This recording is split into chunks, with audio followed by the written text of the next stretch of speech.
Hi guys! Pupunta tayo dun sa taas kasi kakain tayo ng nilagang saging. Nagluto kasi ang aking nanay ng nilagang saging, kaya titikman natin yun. So wait lang. So aakyat tayo sa taas. Aakyat tayo sa taas at titingnan natin kung masarap ba. Wow, kala mo naman masarap talaga. Ayan, pag nasa bahay tayo talagang naka-clip lang yung hair natin. Ayan. Nakakasilaw ang init. Ang arte.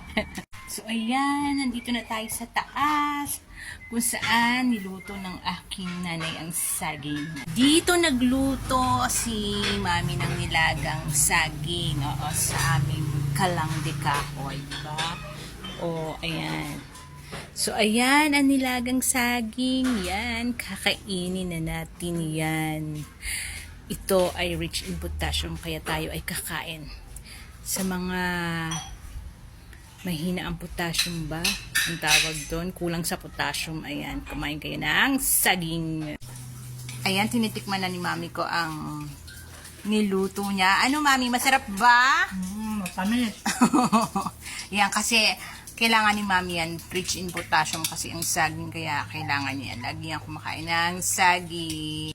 So, ayan, kakain na tayo ng saging. Eto na, ayan. Ang dami kong saging dito. Ewan ko lang kung maubos ko to. Mainit.